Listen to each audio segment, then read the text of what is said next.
contrats ou des écoles clandestines, Mais ça je pensais que existe vous déjà. seriez sensible. Monsieur Cohen, pardon, on va pas refaire le débat de l'Assemblée là. Je vois que vous reprenez à votre compte les arguments de la majorité et de la droite et de l'extrême droite de l'Assemblée, mais vous en avez le droit, c'est normal. On est une démocratie. Mais s'il vous plaît, ce n'est pas, dans cette loi, il n'y a pas une disposition nouvelle, sinon contre la liberté. Parce que le droit de fermer une école hors contrat, qui ne respecte pas les enfants, ou qui est une secte, existe déjà dans la loi. La répression contre les prêches incendiaires ou provocateurs de violence et de haine existe déjà dans la loi. Il n'y a rien dans ce texte, sinon une énorme gesticulation pour intimider, insulter et pour finir des mesures qui réduisent les libertés. L'obligation pour les associations de signer une déclaration sur une charte laïque est grotesque.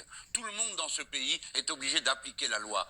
Mais on a voulu faire une démonstration et on a entendu à cette occasion des choses qui ont blessé en profondeur une partie de la population.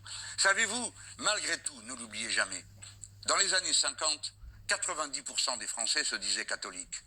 Aujourd'hui, 60% des Français disent qu'ils n'ont pas de religion en particulier.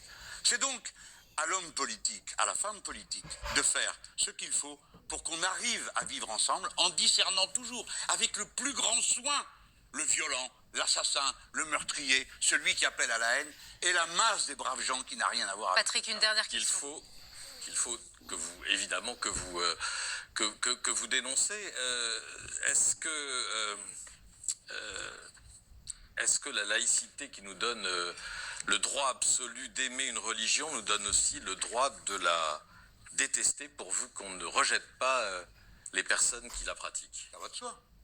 Donc, c'est le droit à l'islamophobie? Comment? Non, alors on n'est pas obligé de détester les autres. Vous détestez les araignées? Est-ce que vous détestez les araignées? Non, pas particulièrement. Non, mais il y a des gens, ils ne supportent pas. Quatrième animal. Voilà. Ça porte un nom, c'est une phobie. Au début, moi, j'utilisais pas le mot islamophobie. Parce que je me disais, mais je ne vois pas pourquoi ils disent phobie. Maintenant, j'ai compris. Quand je vois le nombre de gens qui, obsessionnellement, dès qu'il est question d'islam, deviennent fous, disent n'importe quoi, des braves gens, le reste du temps. Mais dès qu'il s'agit de ça, sont pris par des peurs paniques. Pourquoi, à votre avis, Jean-Luc Mélenchon? Je ne sais pas, ils ont leurs raisons. Ils ont vu des attentats, on leur a dit que c'était de la faute des musulmans. Alors ils l'ont cru peut-être. Bon, le droit à l'islamophobie, vous croyez qu'il y en a qui s'en privent aujourd'hui de l'islamophobie? Vous avez le sentiment qu'il faut que, à l'occasion d'une campagne présidentielle, on vienne ici dire « Oui, vous avez le droit de vous haïr, c'est une très bonne idée ». Non, c'est un combat. Je pense à Charb, qui était votre camarade, à qui vous avez rendu un hommage formidable, qui a fait une lettre ouverte aux idiots de l'islamophobie. Vous vous souvenez de son texte? Mais oui, puis il a le droit. C'est une démocratie, ce pays. D'où ma question sur le droit à l'islamophobie. Non, mais je vais vous dire, est-ce qu'on a le droit à la judéophobie? Qu'est-ce que vous en pensez? Est-ce qu'on a le droit à la judéophobie? Je vous réponds, non, c'est stupide. La phobie est stupide. La phobie est stupide. La phobie pousse à la bêtise, pousse à l'aveuglement. Et surtout, la phobie pousse à une globalisation. On déteste les musulmans, ça n'a pas de sens. Non. Ou les juifs, c'est pareil. On parle de la religion. Pardon? On parle de la religion, pas des croyants. Mais j'ai bien compris.